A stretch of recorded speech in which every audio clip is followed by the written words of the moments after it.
Hello guys, magandang araw sa inyo. Isang maulang araw sa inyong lahat.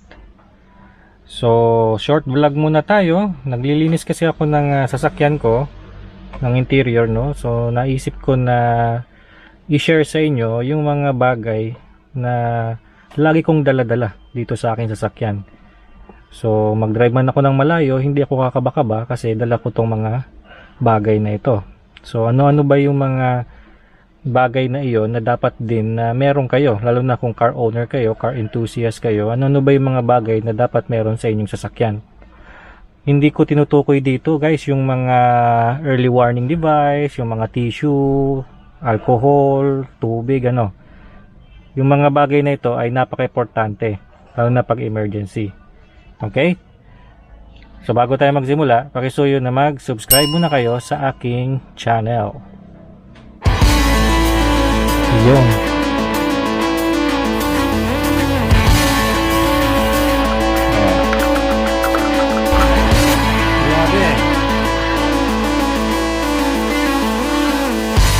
muna di tayo magaling yung mga safe na kailangan natin. Pag-uusapan natin ngayon, siyempre, puro sa mga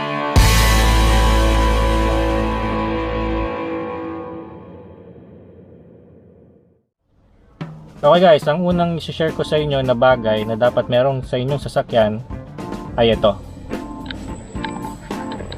Ayan, tingnan natin dito sa aking glove box. Yon. So dapat meron kayong extra na coolant. So kung nakaranas na kayo ng overheating tulad ko, so nakadocument na yung mga videos ko tungkol sa overheating, marami kayong matututunan doon. Napaka-importante na meron kayong extra coolant, no? So ito ay concentrate, hinahaluan pa ng tubig. So kung bumaba man ang level ng tubig ninyo sa inyong cooling system, pwede kayong mag-top up. Lalo na kung nasa ibang lugar kayo, no? Wala kayong mabilhang coolant o tubig, pwede nyong lagyan yung cooling system ng coolant agad-agad, no? Kasi meron kayong reserba.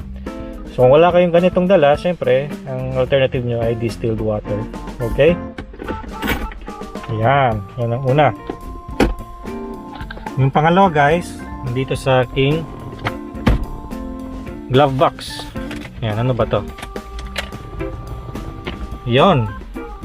Ito ay para sa tire, no? Kapag nabutas yung tire, no? Na lagyan ng pako, bolt, di ba? Mga tornilyo na pumapasok sa ating gulong, pwede nyong ma-emergency fix yon, no? Ito ay pang emergency fix lang, no? So nakikita nyo to lagi sa mga vulcanizing shop, di ba? Ito yung pinipierce yung loob, tapos nilalagyan ng goma, itong goma ito, yan. So itong fix na ito ay syempre hindi ko nire-recommenda ito, pang emergency lang to guys, no? Ang mas maganda talaga na fix sa butas ng gulong ay yung patch. Okay? Mas maganda yung patch. Kasi ito bubutasin mo talaga eh. Tapos lalagay mo itong goma na ito. So, hindi maganda yon. So, ito ay pang emergency lang. For example, sa liblib na lugar kayo, sa probinsya kayo, wala kayong makitang vulcanizing shop. So, ito yung quick fix. Okay? So, pagka nagkaroon ako ng pagkakataon na gamitin ito, mag-video rin ako, DIY, kung paano gamitin itong ganitong klaseng mga fix sa gulong, no? Pang mga butas na gulong, paano i-fix, gagawa din tayo ng DIY pag nagkaroon na tayo ng pagkakataon na magkaroon ng butas yung ating gulong. Okay? So ulitin ko, hindi ito recommended talaga, hindi ko to recommended, pero mabuti na meron kang ganito, no? Pang emergency. Alright? So yan yung kalawa.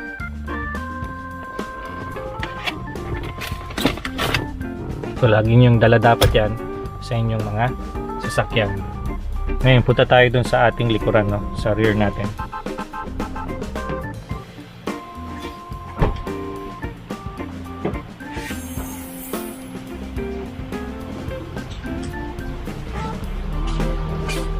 Lagay tayo ng flashlight.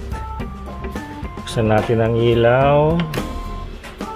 Yan, kahit pa paano may ilaw, no? Madilim kasi, magulan, mayroong bagyo. So dito sa ating likuran, nandito yung ating mga gamit, no? So tingnan natin dito.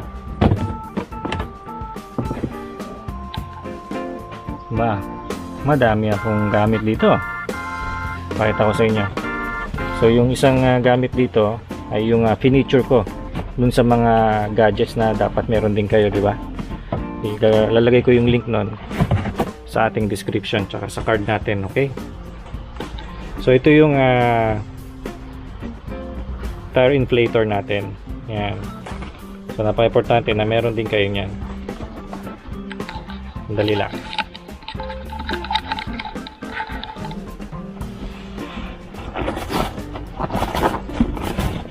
Yan. Tire inflator. So pang emergency, dapat meron kayo niyan. Kapag nabutasan kayo ng gulong, wala kayong makitang gas station, so pwede nyo gamitin ito, no? Lalo na kung gagamitin nyo yung spare tire ninyo, siguradong low pressure yon yung air nun, kaya kailangan nyo ng tire inflator. Yan. So may wire lang yan, ikakabit nyo lang dito sa mga 12 volt na socket ng inyong sasakyan, gagana na yan. Yan. Tapos makita ninyo meron din siyang gauge. Okay, so maganda na meron din kayo nyan, guys, no? Mura lang naman yan. Nasa website ko yung link nyan saan kayo makakabili. So pagka nagkakaroon ng pagkakataon, gagawa rin ako ng DIY video para dito kung paano gamitin itong tire inflator na to na Infinite, no? Gagawa ko ng product review tungkol dito. Okay, so ito yung ikatlong bagay na dapat meron din kayo sa inyong sasakyan. Okay, tabi muna natin. Buksan natin to, guys, no? Kung Montero ang sasakyan nyo, dito yung pinipihit para mababa yung gulong sa likuran, no? Sa ilalim. Yan. Buksan natin. Yan. Dami akong gadget din dito. So makita ninyo, andito yung aking wire jumper, no? Yan. So napaka-importante nito kapag nawalan kayo ng baterya, no? Kadiskarga yung baterya ninyo, kailangan nyo mag-jump ng baterya ng sasakyan. So kailangan nyo meron din kayong ganito jumper, no? So pinakita ko sa inyo dati sa gadgets ko, meron akong electronic na ganito na jumper, no? Ang problema kasi nasira yun, kamakailan nasira siya. So kailangan kong palitan. Buti na lang meron akong ganito. Mahal kasi yun, yung ganun, yung electric jumper. Pero napaka-convenient nun. Maganda gamitin yun. Hindi mo na kailangan ng isa pang sasakyan para tumakbo yung engine ninyo, para umandar yung engine. I-hook up nyo lang yung positive sa battery terminal, okay na. Pero ito, kailangan nyo pa ng isa pang sasakyan o isa pang battery para umandar yung sasakyan ninyo. Pero okay na kaysa wala, di ba? Papara lang kayo sa kung nasa parking kayo, kikisuyo kayo dun sa katabi ninyong sasakyan para maki-jump ng baterya, no, ng engine ninyo. Okay? So meron din ako nito, lagi kong dala to. Ito yung digital battery tester. So nakita nyo rin to dun sa aking video ng mga gadget na dapat meron kayo. So lagi kong dala to. So makita ninyo ito, guys, ay yung mga bumbilya ko, di ba? Yan yung bumbilya na tinanggal natin sa ating mga sasakyan. So lagi ko siyang dala-dala kasi hindi natin alam, baka biglang mabasted itong mga LED na ito na kinabit natin, biglang mapunde, hindi natin alam. Syempre wala namang brand yung mga LED na yan. Ang ganda na meron tayong backup, no? Yung stock na halogen bulbs ay dala-dala natin lagi. Yan yung mga bagay na lagi kong dala dito sa aking sasakyan. So una, yung ating coolant. Ikalawa, yung ating tire fix, no, kapag naplatan tayo. Ikatlo, itong tire inflator natin. Kaapat, itong ating wire jumper. Yan yung mga lagi nating dala kapag tayo ay bumabiyahe. Kaya kayo, guys, ano ang masasabi nyo dyan? Ano yung gusto nyong idagdag na lagi nyong dala-dala sa inyong sasakyan kapag bumabiyahe kayo? Comment nyo sa baba, no, guys, yung mga bagay na iyan para lahat tayo makinabang alam niyo naman, kapag nag-share tayo ng ating knowledge, no, nakikinabang lahat sa atin dito sa ating community. Okay, maraming salamat sa panonood guys. Sa ulitin.